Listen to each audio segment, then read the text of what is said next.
Here at Fort Hays State, the voices of students are just as important as those of faculty and administration. This is due in part to the Student Government Association. The SGA represents the interests of students to the administrators of FHSU, the Kansas Legislature, and the Kansas Board of Regents. The group is comprised of 3 independent branches: the Student Senate, the Student Faculty Court, and the executive staff, as well as 4 regular standing committees. Today we are talking about the Student Government Association on Talking Democracy.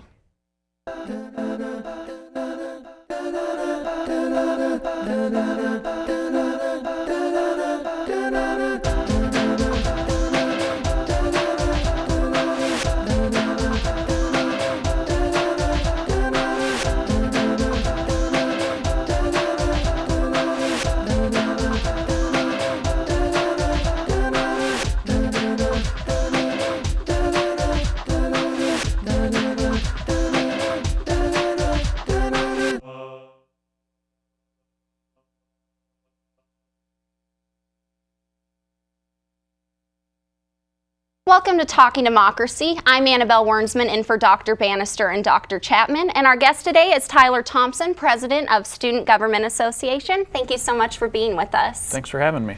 I guess we're going to go ahead and start off by telling a little bit about yourself, what your major is, interest in politics. Okay.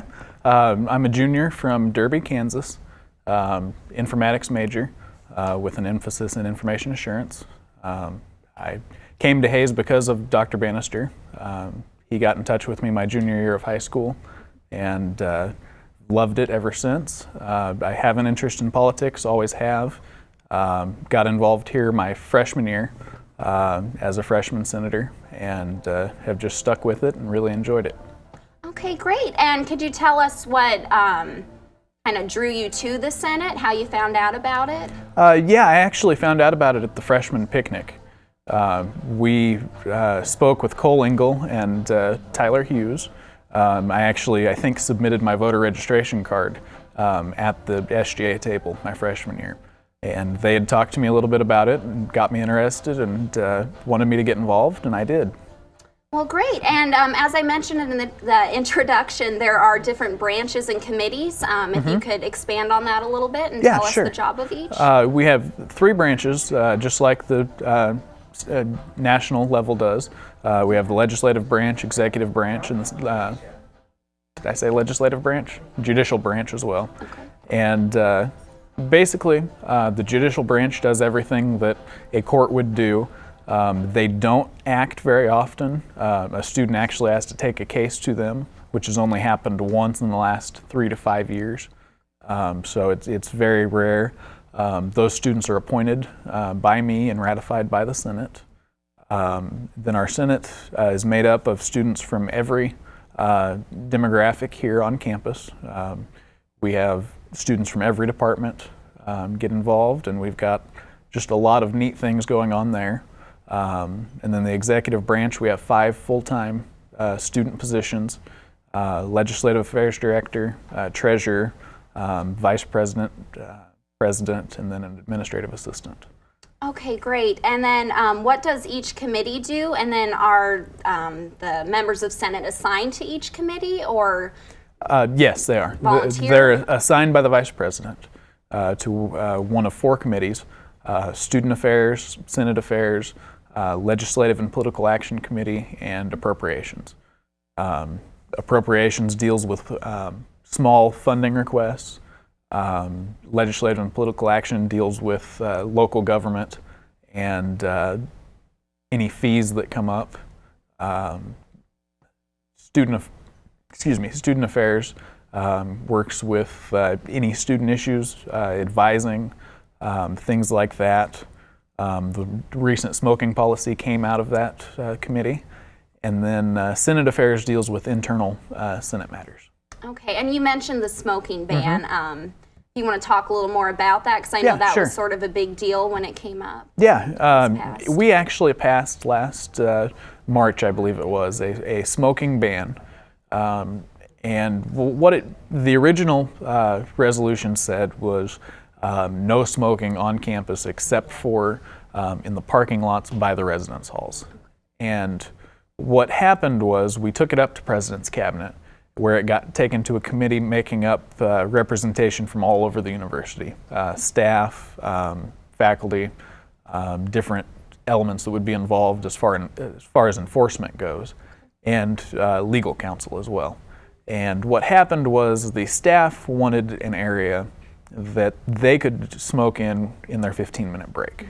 And so what we did was we revised the policy so that any parking lot was a designated smoking area, and people just have to walk to a designated parking lot that does not have a window within 10 feet of it.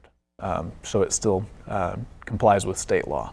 So do you think the reception has been positive? I think so, yes. I've definitely noticed a reduction in smokers by the doors. That was the big problem. We had a lot of complaints about smoking by Rarick Hall, and people would just smoke right outside the door, and students had to walk through that on their way to classes. And I think that has gone down significantly. There was a lot of opposition to it, but I think it's a reasonable compromise. It still gives them the opportunity to smoke if that's what they want to do. They just have to walk away from the doors and away from the quad to do that. And I think it's worked out okay. We still see smokers on the quad and stuff like that, but it really hasn't been a huge issue.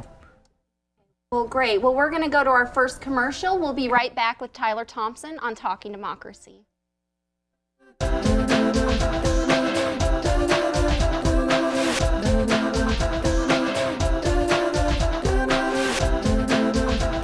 Think before you drink. Around 3,000 drunk driving fatalities happen in the U.S. every year.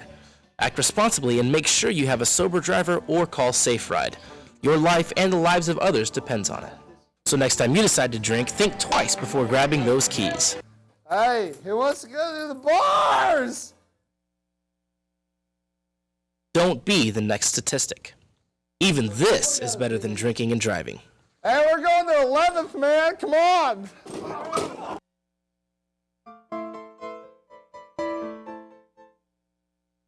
Euthanization has decreased 22% since the 1970s. However, approximately 6 to 8 million dogs and cats are put in animal shelters each year, with 3 to 4 million of those being euthanized. Today's average animal shelter contains over 25% of dogs that are purebreds. Most pets come to find themselves in shelters for a variety of reasons: family tragedies, unlucky circumstances, or irresponsible owners. It is only with help from people like you that we can help prevent the overpopulation problem. Adopt a pet from your local Humane Society. Even if you can't adopt a pet, contact your local animal shelter and find a way to get involved. Volunteers are always needed. Please be a responsible pet owner. Save a life. Add some joy to your own world.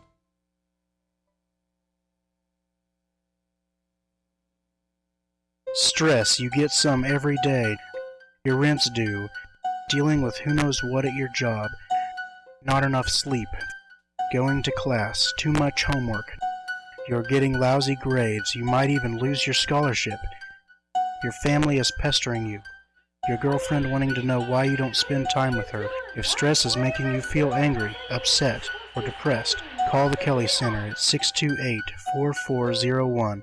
Let us help.